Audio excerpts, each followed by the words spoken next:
Who ruined your family Christmas this year, and what did they do? I found out my wife was cheating on me at 11:30 p.m. Christmas Eve while we were at her parents' house. I packed up my stuff, walked right by her family who didn't know what was going on, and drove 6 hours in a crazy rainstorm to my parents' house. So there's that. I wish I had your strength. When I first found out about my, now ex-wife's affair with my best friend of over 30 years, we were all at my house together with a couple of other friends. I saw a notification pop up on her phone, a text message from him that just said, "Kissing face, not a day goes by that I don't wish I had pulled him aside and told him to get out of my house and bring my wife with him." I haven't spoken to either of them in a couple of years, and I still regret not giving myself that little victory. My mother got belligerently drunk, locked herself in the closet, and claimed she was going to end her life. Then she vomited and my dad and I were trying to drag her into her bed. She then proceeded to get violent with me and kicked me in the face. Reading this makes me feel a bit better. I'm in a similar situation, but it's my dad. I'm sorry you're experiencing this too. It's a terrible feeling, especially when the person won't recognize they need help. It'll get better someday. My mom decided that it's better for her and me that she is going to spend these holidays with her much younger boyfriend, 15 to 17-year difference, in another city while her second husband, my stepdad, is in a different country trying to work for us so he can help us with money and crap. So here I am, barely 18, spending my first Christmas and New Year's Eve alone. You going to tell stepdad? My cousin exposed our entire extended family of generational abuse and trauma, and like a good old traumatized family, all the adults carried on like normal and the kids are seeking therapy. Time to have your own separate Christmas without the adults. I just went through that. I also found out yesterday my 22-year-old cousin was also abused. Her family kept her from associating with me for 18 years. Because I told about my abuse a long time ago. I let the cat out of the bag. They didn't want her associating with me and told her I was crazy. Her grandfather abused me. Well, I found her on social media and reached out. I turned 39 today and saw her profile. I wondered about her. I sent an email. She responded, and come to find out she's also a survivor. Another cousin abused her. Abuse repeating itself again. Every male in her grandfather's side is an abusive piece of crap. No one talks about it and carries on like normal. She also said her grandpa is pervert. Spends his days watching porn and bragging about cheating on grandma. So she knew something was up. But no one would tell her. Although I'm sad we bonded over trauma. I was able to validate a lot of unknowns she had. Like why did I disappear and everyone referred to me as the crazy one. As well as why her abuse happened. Or why is everyone so secretive about certain family members and incidents. We have made plans to see each other once COVID is somewhat over. I am so glad I reached out to her. We talked for hours about how effed up our family is and vowed to break the curse of generational abuse and trauma. I was planning to go spend Christmas with my mom and dad this year after my 9-year engagement broke off just before Christmas. I just moved out, so I'm alone for the first time in 9 years. Then my dog got a stomach bug. He woke me up 3 times at night to go outside for a poo. He usually sleeps through the night no problem, and I discovered a pile of puke on his dog bed. It's not his fault, but I don't know if I can go anywhere today. Edit, 9-year relationship and engaged for a year and a half. I'm sorry. I hope you managed to enjoy your day somehow. My 10-year relationship broke down 3 weeks ago and COVID ruined the minimal Christmas plans I had. So I feel your pain. Hope the dog feels better soon. My cluster headaches made appearance after 2 months of quiet. Effers. Just learned what cluster headaches are from a friend who suffers every few years. It's truly miserable and I'm sorry that's happening, especially at the holidays. Thanks. I really appreciate. They really do suck. I've seriously wanted people to kill me during bad ones just to stop the pain, and I did induced labor without pain meds. My 2020 nightmare was literally 6 months of daily clusters. I thought I'd managed to get a drug solution. Today I found out not. Cancer. My mom passed in early July. First year without her. My brother and I visited Grandma, like every year, but this time without our mom, but the feeling just isn't the same anymore. Edit, thank you for all the nice comments. I read every single one, but there are just too many to reply to everyone. You made my Christmas special. So sorry for your loss. My cousin, who bought Chick-fil-A so he wouldn't have to eat our homemade meals, announced upon arriving he wasn't helping with anything, tried to trip acid all day on Christmas Eve, got drunk before noon by himself on that same day when I told him no Christmas hallucinogens, and drunkenly screamed in my face when I told him to clean up his dishes and beer cans. No Christmas hallucinogens. There's a phrase I've never seen before. That's what Boxing Day is for. My wife. A couple weeks ago she broke the news to me that she had an affair at the beginning of this year, and wants a divorce. Hey, as someone who went through infidelity and divorce, if you need someone to talk to or just to vent, DM me. I'm happy to try to be supporting in this really tough time. I remember when I found out about my ex-wife's affair, it literally made me fall to my knees. I was watching the kids opened up the laptop and a strange email address auto-loaded into Gmail, months of emails, dates, times, trysts. She was at the dude's house trimming hedges and I had the kids on my one day off that month. Sounds semi-familiar. My ex-wife was getting her master's degree and was going to school to work on her projects at night. Nope, just effing my best friend. I had some suspicions, but was largely trusting.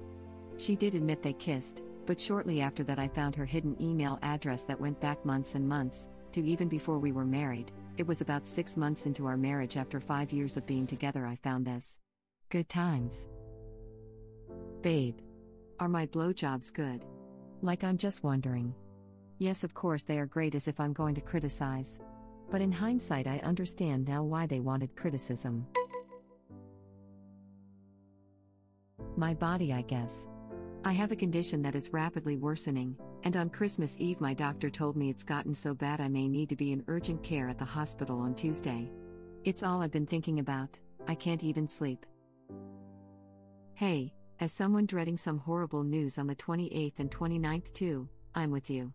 Let's both try to enjoy what we can and live each day at a time, 'cause that's all we can do. It's like that Kung Fu Panda quote, today is a gift, that's why it's called a present. Enjoy it. Edit, thank you, kjy2rj, for the award. I'll definitely need your energy. I don't have awards to give, but I most definitely am wishing you the very best holidays and know that I'll use your energy and channel it into taking care of my family. Thank you. Edit 2, holy moly, thank you so much, user shadow_Zypher for the second award. Wow. If I had known that Kung Fu Panda quotes would bond us all, I would have been spewing it since day one. Hope you're having the very best holiday. I really appreciate it. Edit 3, so many kind strangers on Reddit. Thank you, user Intubus91, for giving me a wholesome award. Wow, I'm so grateful for you all. Thank you from the bottom of my heart. My family thanks you too. I was really hoping original post will be encouraged by it, and as it turns out, you all encouraged me too. Thank you. Reddit link. I'm so sorry. My mom died last week. My dad died 6 years ago. This is my first holiday without a parent. Edit, wow, I just came back and saw this. This outpouring is mind-blowing. Thank you all. I only ask that you find the people in your life that need such love and share it as freely. There's our/mom for my nude if you need it. Obviously that's no substitute for your real parents, but it's a place to talk to your mom for a bit if you're lonely or need to share. Truly sorry for your loss. Reddit link. R/dad for my nude, too. Edit, cheers for the awards. While we're on the subject, check out the YouTube channel. Edit 2, I'm highly gratified that my all-time, top-rated comment is so wholesome. Thanks, everyone. Web link. Reddit link. It's Christmas morning and I can hear my nephew, who lives in the apartment downstairs, throwing a temper tantrum because he thinks his sister got larger gifts from Santa this year. His dad, are you joking right now? You better be joking. Say just kidding. Oh my god, tell me he's kidding. It's 8 a.m. My significant other's sister throws similar tantrums if other people get more than her for Christmas. She's 25. Edit. To all the people out there who are happy with nothing but some socks and time with loved ones, thanks for restoring my faith in Christmas. That's what it's all about. Plus, I can almost guarantee that we're having a happier Christmas than my significant other's sister, who spent the morning emailing Dyson because the $600 hairdryer her mom got her didn't come with the accessories she expected. You can't make this crap up, folks. I got more than anyone else this Christmas and I felt bad for getting so much, even as half my presents were legit just socks, which I am eternally grateful for. As I've gotten older, I have seriously become more and more thankful and desirous of asking/getting socks and undies for Christmas. It's one of the best gifts now lol. Bro, today is the best day of the year. Annual sock and underpants refresh. My feet, crotch, and butt will have never felt as pampered as they will today. Until next Christmas. Honestly, I got a blanket for Christmas and it's the most useful gift I could have since I'm always cold on my couch. She sounds gross. If it makes you feel any better, one Christmas my little brothers went through the Argos catalog to figure out who's had the most spent on them. I used to date a guy where the family would sit together after a birthday party and calculate how much everyone spent on presents for them. Yikes. They sound rich but not in a good way. I would not buy them anything. They can add that up real fast. Got to make it easier on people like that sometimes. Your nephew is Dudley Dursley Ong. Your brother/in-law sounds hilarious. 37. But last year I got 38. Angry face, angry face. Not this year, but last year my older sister was being a bitch and talking down to me. Seriously, when was the last time I even talked to you? My reply, I'm not sure, maybe it was at your wedding a few months ago? She got married in May, divorced by July, now sitting next to her new boyfriend that she's introducing to us for the first time. They left. My parents were pissed. I had a great time.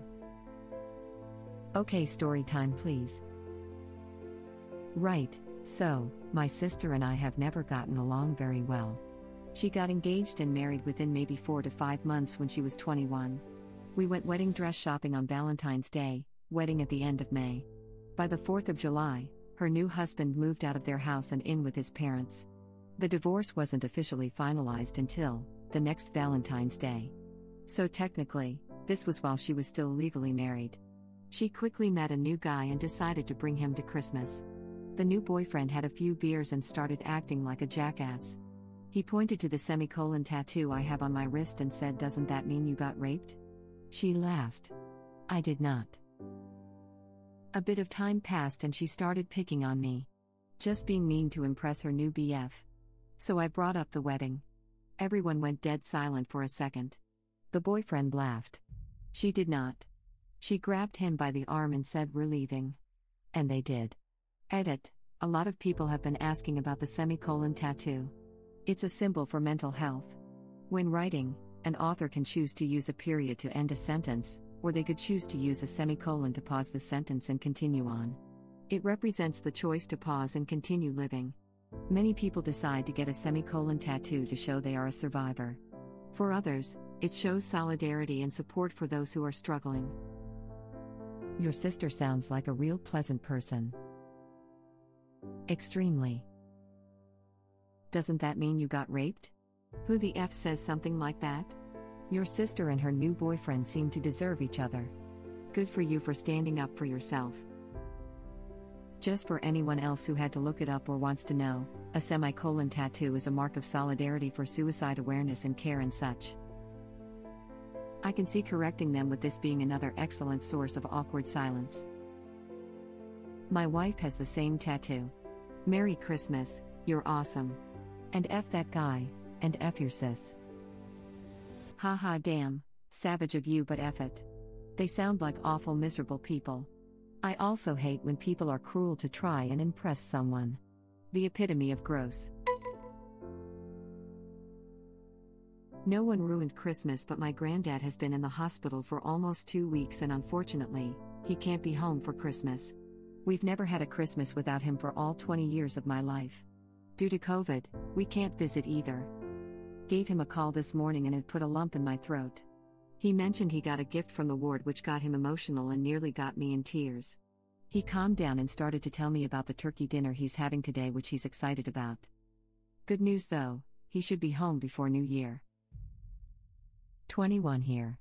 Grandpa passed in January. It feels weird. This comment gives me anxiety. Both my grandparents are getting in their 80s and they are a very core part of my universe. I'm really sorry for your loss.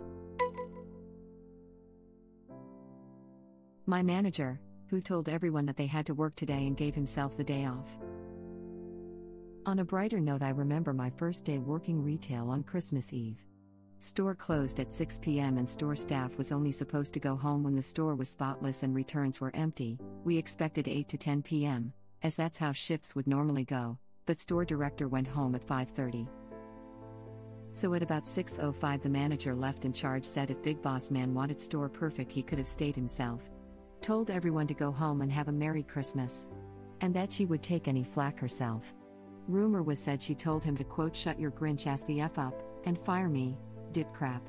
But you're too pussy to do it, because you know you need me. Her ultimatum balls were apparently fortified as she already had plans to quit. She got a better job early January and Big Boss apparently learned as new boss to replace her was actually pretty chill and reasonable. For about 2 years until we got a new stickler Grinch asshole for a Big Boss later. Rumor was said she told him to quote shut your Grinch ass the F up, and fire me, dip crap. But you're too pussy to do it, because you know you need me. Hell yeah, what a madness.